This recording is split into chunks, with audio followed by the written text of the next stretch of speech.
یہ پہلا انعام ہے. اور پھر دوسرا انعام وَتَسْتَغْفِرْ لَهُمُ الْحَيَّانُ حَتَّى يُفْطِرُوا. دوسرا انعام روزے داروں کے لیے یہ ہے کہ روزے داروں کے لیے دریاؤں کی مچھلیاں توبہ استغفار کرتی ہیں افطار تک. حضور نے ارشاد فرمایا حتیٰ یفطروا، روزے داروں کے لیے دریاؤں کی مچھلیاں توبہ استغفار کرتی ہیں جب تک افطار کا وقت نہیں ہو جاتا، روزہ افطار نہیں کیا جا سکتا. اللہ اکبر. اور پھر تیسرا انعام اللہ رب العزت نے جو عطا فرمایا روزے داروں کو، فرمایا وَزُيِّنَ اللَّهُ عَزَّ وَجَلَّ كُلَّ يَوْمٍ جَنَّةً. فرمایا کہ تیسرا انعام یہ ہے کہ اللہ رب العزت روزے داروں کے لیے ہر روز جنت کو سجا دیتا ہے. بڑے خوش نصیب ہیں آپ جو روزہ رکھتے ہیں، جو ہر سال روزوں کو رکھتے ہیں. ان کے لیے انعام یہ ہے کہ جنت کو ان کے لیے سجا دیا جاتا ہے. آپ رمضان المبارک کا ماہ مبارک ہے، میں بھی حالت روزے میں بیٹھا ہوں، آپ نے بھی روزہ رکھا ہوا ہے، آپ تو بالکل خاموش بیٹھے ہیں. یہ وہ ماہ مبارک ہے جہاں ایک نیکی کا صدقہ وہ 700 گنا تک بڑھا دیا جاتا ہے. اور جب آپ ایک مرتبہ سبحان اللہ کہتے ہیں تو اللہ رب العزت آپ کے نام کا ایک درخت جنت میں لگا دیتا ہے.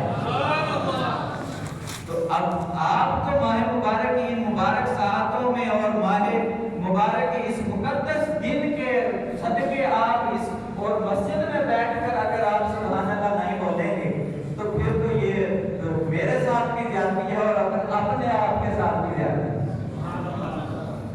تو حضور نے فرمایا کہ جنت کو روزے داروں کے لیے ہر سال سجا دیا جاتا ہے، یہ انعام ہے.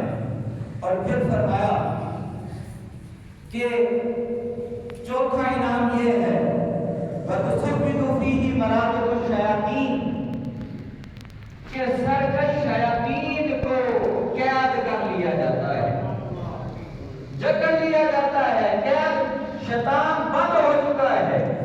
اب جو گناہ بھی ہوگا ہم سے وہ ہمارا نفس امارہ ہم سے کروائے گا، کیونکہ ہمارے نفس کے اندر رحمانی اور شیطانی دونوں صفات قبول کرنے کی صفتیں پائی جاتی ہیں.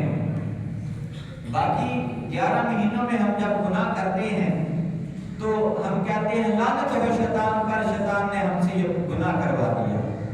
جب رمضان المبارک میں گناہ ہوتا ہے تو وہ شیطان نہیں بلکہ 11 مہینے جو شیطان ہم سے گناہ کرواتا رہا ہے وہ اس کی شیطانیت ہمارے نفس کے اندر بھری پڑی ہے. تو وہ جو نفس امارہ ہے اس کی وجہ سے ہم گناہ کرتے ہیں. اللہ اکبر. پر پھر پانچواں انعام جو امت محمدیہ کو خاص طور پر عطا فرمایا گیا وَيُغْفَرُ لَهُمْ فِي آخِرِ لَيْلِهِ، وہ پانچواں انعام یہ ہے کہ حضور علیہ السلام نے ارشاد فرمایا کہ رمضان المبارک کی آخری رات یعنی جب شوال المکرم کا چاند نظر آ جاتا ہے وہ رات تو ہم بازاروں میں گزار دیتے ہیں. وہ تو ہم نے ایک کو کام ہو تو ہم 2-3 اپنے دوستوں کو بھی ساتھ بازار میں لے جاتے ہیں. گویا کہ جو سارے رمضان المبارک میں ہم نے نیکیاں کی ہوتی ہیں، عبادت کی ہوتی ہے، وہ ہم ایک